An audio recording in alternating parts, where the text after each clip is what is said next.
there is a mess in this room and I'm already tripping over it.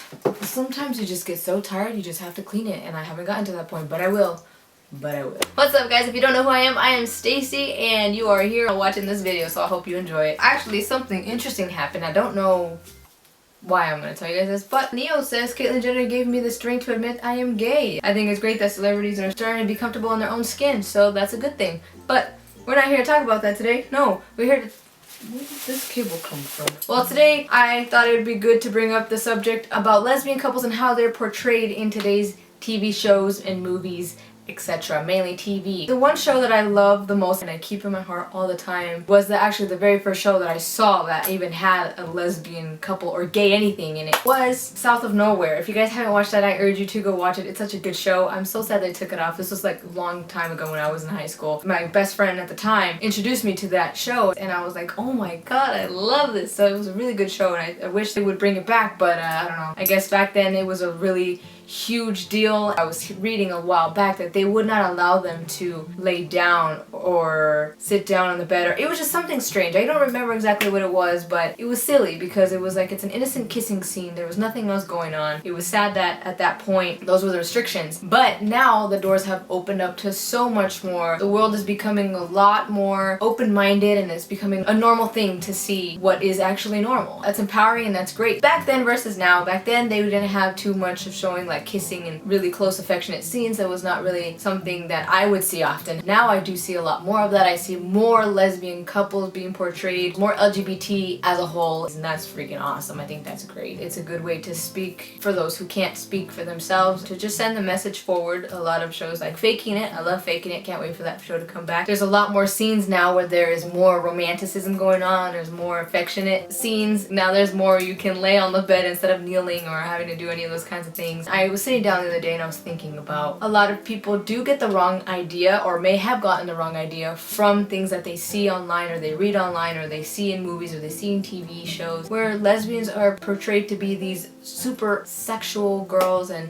how they're all only femme looking or they're all only this, or we have all these stereotypes that are pinned onto us, and you know, for some it is that way and for some it isn't. So I wanted to ask you guys and see what you guys had or what your opinion was on that. So I went on my Tumblr and I asked a couple of you guys and I wanted to share some with you. I'm gonna read you a few messages that I got in return to what I asked on my Tumblr. My question exactly on Tumblr was, what are some things you have noticed about the lesbian couples being portrayed in shows on TV today? Are they accurately being portrayed? Are there still stereotypes going on? It's good to think about that kind of stuff because maybe these people have a preconceived idea of what being a lesbian is or how a lesbian acts or what we do, and it's interesting to see how a certain director or a certain writer or any kind of show takes that approach and shows everybody how they, you know, see it. Okay, so here's the first one. Chloe the Gamer said, typical lesbian movie TV show, one of them would cheat on their partner with a guy. That is actually one thing that I had seen very many times reoccurring, where the lesbian cheats on her significant other with a man, or she ends up with a man. Yeah, that does happen in real life, but I feel like it's not always about that. I feel like that's where the fear may be instilled in some people who watch that, but also we have to remember that it is what happens in real life, and not just that way, but it could happen to anybody. And I got another one from an anonymous that says, when I first saw the L Word, it was a revelation because there was virtually no representation in the media of queer women who looked like me at the time, but now femmes are all you see, and that isn't representative either, but just seems to be catering to the male gaze. And why do TV lesbians never have lesbian friends? Like, if there are two queer girls on a show, 9 times out of 10 they're gonna hook up. Yes, 9 out of 10 times they will be hooking up, and I like what you said about that because it is very true. In everyday life,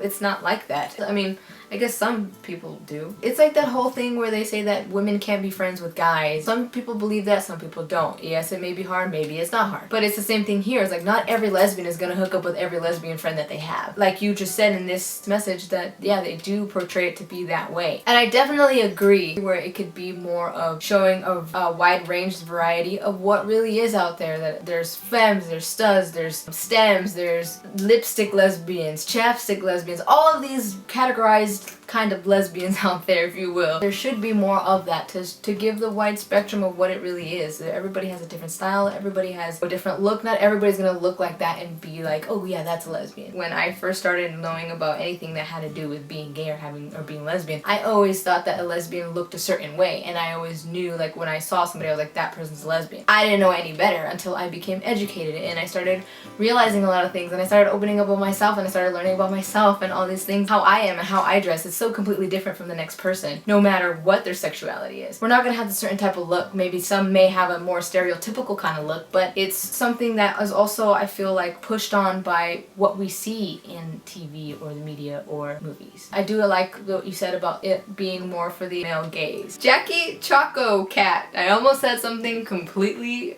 absurd and wrong. But anyways, says, well, I don't think there are so many stereotypes, but there are sexualized, and there are more lesbian couples than gay male couples. I definitely agree that there are more. Now they are coming out with more and more and more lesbian couples. It's a good thing to just start to bring more of it in, to start being equal. Shows like Orange is the New Black, that's amazing. I love that there's all these shows just coming out, and YouTube is a huge platform from that, to show that whoever we are, we live normal lives. And that's one thing that I like to stick to, is making videos and showing people that I live a normal life. Just because my sexuality is different from the next person doesn't mean that I live my life any differently than you would or the next person would. We all are normal, and that's the one thing that I try to stick to and show through my videos, that I do have feelings. I'm built the same way as you are, and maybe we have different qualities about us, maybe we have different personalities, maybe we have different preferences, but that doesn't change that we are human and nothing other than that. And that's the one thing, that the most important message here is that we all are who we are, and it's okay to be who we are. Little by little, the world is going to start to accept that. I'm glad that we have something like media or movies to start filling everybody's mind with a little bit more open-mindedness and start to open those closed minds. This is what the world needs, and I think it's great. So I appreciate everybody who gave me their input. I hope that you guys enjoyed this. Make sure you check out more of my videos. I have my coming out video in case you want to watch it. Click on the I or the description down below, or just click on whatever it is that will take you there to go watch that. Don't forget to follow me on my social medias. They're shown somewhere in this video, maybe at the beginning, maybe you don't know, you just had to find out. Don't forget to subscribe, very important, don't forget to subscribe so you can catch all my videos. But yeah, if you have any more comments about this or have anything to say, please do share it down below. I want to know. I love hearing what you guys have to say, think, or just getting your input in general. So thank you guys for coming here and watching this video. I appreciate it. Hopefully you guys are all having a great day, night, whatever time of day it is, and I will catch you guys next video. Bye.